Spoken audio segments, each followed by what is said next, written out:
Harvard School has been involved in things like this in a lot of different ways. We've had, through the leadership of Professor Carol Fletcher and Professor Murillo, a couple of workshops for Latino media. Then we have courses that are taught in our RTVF department on media action projects. Professor Kumar is one of those who teaches those courses. We're developing new programs all the time to serve local communities and local businesses. What we are going to focus on is the first of the two models, because that is the thrust of this grant, is to help us understand how participation in the community processes are a good foundation to go to the next level where you start doing participatory media through community processes. So I'm going to turn it over now to Professor Mario Murillo to bring us in through a brief history of how participatory movements began in the world of broadcasting and media. Thank you, and again, it's so great to see everybody here. Something that Ashish, myself, Professor Marasoff, and the whole school have been really eager to get together. And wearing my 3 hats here on campus as RTVF chair of the Radio, Television, Film Department, dealing with students on a daily basis, many of whom, in all honesty, don't even consider the ideas and the concepts of community media as a relevant endeavor because they're so immersed in the mainstream kind of large-scale mass media that they're very often aspiring to become part of. So for Ashish and myself, this is what we live and breathe on a daily basis, and it's really exciting. Also, as the co-director, I'm so glad to see so many people from GUAC here, and from Project Doc, and from all the other organizations that, in one way, shape, or form, we have a connection with through the Center for Civic Engagement, which is also obviously part of this. And then I think the third component, which we've referenced very little, and I'm going to talk a little bit about today, is the radio station, because I work directly with the community licensed radio station of Hofstra University, WRHU. I have a role in the morning show, particularly working with the staff and the students and some community volunteers in the 7 to 9 a.m. block of the morning show, and that's one space that I've been trying to, and we've been working on developing as a space for the community, both as regular guests and commentators about a whole array of developments and issues in the community, but also as we move forward, actually participating, as Ashish pointed out, as participants in developing the programs within the radio station. So this is obviously a really exciting moment for us here in the school. As you can see, everybody's doing a little bit of everything. We have 50+% using Twitter, 86% using Facebook on the last survey, about a third or more using YouTube, not so much Pinterest and LinkedIn. A lot of people still using press releases and events. Almost everybody has a website, of course. Flyers and letters, traditional paper media are still being used. Next slide. And then the list continues. About a third are doing radio interviews with regularity. Radio PSAs, almost a third of everybody doing them. TV PSAs a lot less. Then we get into podcasts. Nobody really doing that, or VNRs.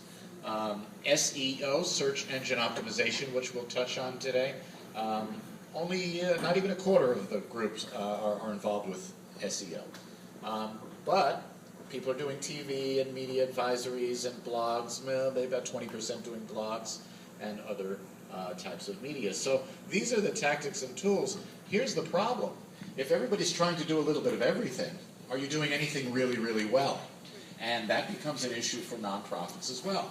As you know, you don't have the staff to do everything. And so those who are trying to do everything sometimes fall short as a result. So just to give you a very, very quick overview of what we're talking about in the larger macro sense, the 3 C's of convergence. We started talking about convergence, 25, 30 years ago, that someday all of the media was going to end up in one place. Well, guess what? It is. It's on your table. It's in your pocket. Your cell phone. Your cell phone has taken the role of what convergence was supposed to be. The idea that everything goes into one place. Voice, data, photography, the web, print, music, now video, everything in your phone. So it's become the ultimate media resource. And of course it creates some challenges, it creates efficiencies, etc. And what this means is that if you create content, now rather than having to create different content for different platforms, in some cases, not in all, but in some cases you can create content that can be shared across platforms. So what you do on your website can also go to Facebook and can also be shared on Twitter, may even be translatable to a newsletter, et cetera, et cetera. You're not always reinventing the wheel each time you want to use a different platform. You can reuse, recycle, and Hi, my name is Beria Camargo, and I'm the Director of Programs with Strong Youth, and we are a youth, family, and community development agency that focuses on addressing the issues of violence, gun, youth, gang, all types of violence. And what's been a very interesting day, we've been using a lot of media, but I think as the culture changes, as the age groups of the people that we work with change, we're learning that we have to kind of tweak things a little bit. And so as we're here, and something that's really struck me that has been an eye-opener for me is how much power media really has. So far, we've used a lot of media, like us holding it, like I mean by us, the volunteers and the organizers in the organization. Like we've had kids and families share their stories, and then we distribute it. But now I'm realizing that how much power there is in those kids that we serve and those families that we serve, in them creating the media, them creating the videos, them creating the scripts, the recordings or whatever it may be, and they deciding where it needs to go and what changes need to be made, whether it be policy or just local cultural changes within their community. One of the biggest things that we try to work in is the racial tension that is happening in our communities between, black and brown, a huge issue right now in Hempstead. And we've tried so hard, like us doing it, us telling them, unite, come together. But now I'm seeing that maybe if they take ownership of that message and they produce something around that it might be that even more powerful. So that's something I'm taking away from